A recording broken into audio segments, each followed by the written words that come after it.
আসসালামু আলাইকুম ওয়া রাহমাতুল্লাহ। দেশের প্রধান প্রধান দৈনিক পত্রিকার শিরোনামে উঠে আসা শীর্ষ সংবাদগুলো নিয়েই হাজির হলাম আপনাদের সামনে। আশা করি সাথেই থাকবেন। দেশের প্রধান প্রধান দৈনিক পত্রিকা শীর্ষে উঠে আসা গুরুত্বপূর্ণ সংবাদগুলোর মধ্যে শুরুতেই থাকছে শহীদ বুদ্ধিজীবী দিবস পালন।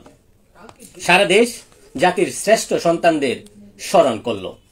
সকাল থেকে বিকাল পর্যন্ত স্মৃতিসৌধে ফুলেল শ্রদ্ধা, ভালোবাসা ও আলোচনা সভার মাধ্যমে জাতির শ্রেষ্ঠ সন্তানদের স্মরণ করেন দেশের সর্বস্তরের মানুষ।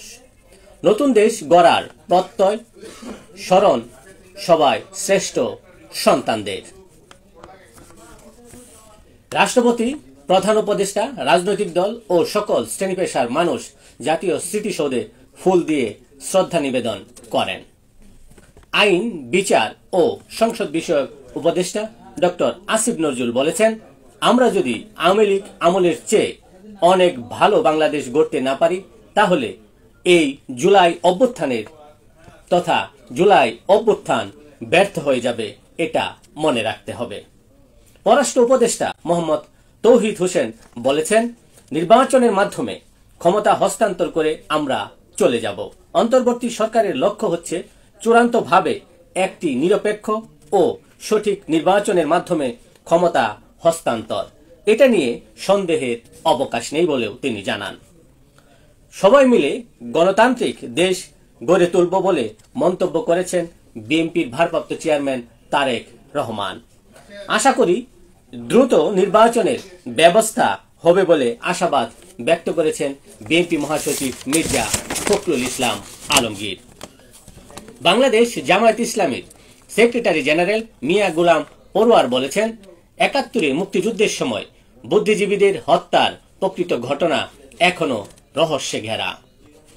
গণ অভ্যুত্থানে বিশ্বাসের সঙ্গে বেইমানি করলে প্রধান উপদেষ্টাকেও ছাড় দেওয়া হবে না বলে জানিয়েছেন সমন্বয়ক ও জুলাই স্মৃতি শহীদ ফাউন্ডেশনের সাধারণ সম্পাদক সার্জিস আলম। প্রধান উপদেষ্টা ডক্টর মোহাম্মদ ইউনূসের কাছে গুম কমিশনের প্রাথমিক রিপোর্ট পেশ। অভিযোগ জমা পড়েছে ১,৬৭৬টি, যাচাই বাছাই হয়েছে ৭৫৮ জনের অভিযোগ। গুমের নির্দেশদাতা শেখ হাসিনা বলে প্রমাণিত হয়েছে। র্যাব বিলুপ্তির সুপারিশ এবং প্রধান উপদেষ্টাকে আয়নাগর পরিদর্শনের অনুরোধ জানানো হয়। শহীদ বুদ্ধিজীবী দিবসে রায়ের বাজার স্মৃতিসৌধে প্রদীপ প্রজ্বলন করেন গণসংগীত সমন্বয় পরিষদের শিল্পীরা। কাটছে না টানাটানি, রাজস্বে ৪ মাসে ঘাটতি ৩১,০০০ কোটি টাকা। আদানির বিপুল দায় মেটাতে হিমশিম সরকারের। এডিপি কাটছাট, অর্থ সংকটে সরকার। রাখাইনে অস্থিরতা, আবার রোহিঙ্গা ঢলের শঙ্কা। ক্যাম্প পরিদর্শনে প্রতিনিধি দল। আরাকান আর্মির সঙ্গে যোগাযোগ নিয়ে আলোচনা।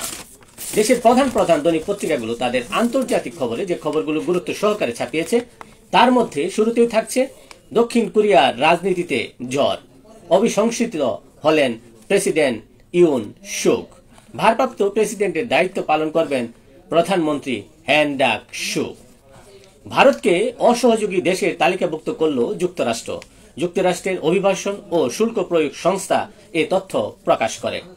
ভারতের সবচেয়ে সুবিধাপ্রাপ্ত দেশের মর্যাদা প্রত্যাহার করে নিল সুইজারল্যান্ড। কৃষক আন্দোলনে ফের উত্তপ্ত পাঞ্জাব, হরিয়ানা। দিল্লি চলো কর্মসূচি নিয়ে। সংঘর্ষে অন্তত ১৭ কৃষক আহত। মোবাইল ইন্টারনেট পরিষেবা স্থগিত করেছে হরিয়ানা সরকার। ভারতে কৃষক আন্দোলনের এই পরিস্থিতি।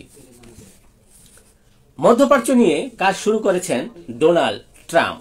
শপথ নেওয়ার আগেই কাজ শুরু করে দিয়েছেন বলে তথ্যসূত্রে জানা গেছে। গাজায় শরণার্থী শিবিরের পর স্কুল ও বাড়িঘরে বোমা বর্ষণ ইসরায়েলের। ২ দিনে ইসরায়েলি হামলায় নিহতের সংখ্যা ৪৮। এই নিয়ে মোট প্রাণহানি ৪৪,৯০০ ছাড়ালো। এই ছিল দেশের প্রধান প্রধান দৈনিক পত্রিকার শিরোনামে উঠে আসা শীর্ষ সংবাদ, যা নিয়ে এতক্ষণ আপনাদের মাঝে উপস্থিত ছিলাম। আশা করি আপনাদের ভালোই লেগেছে।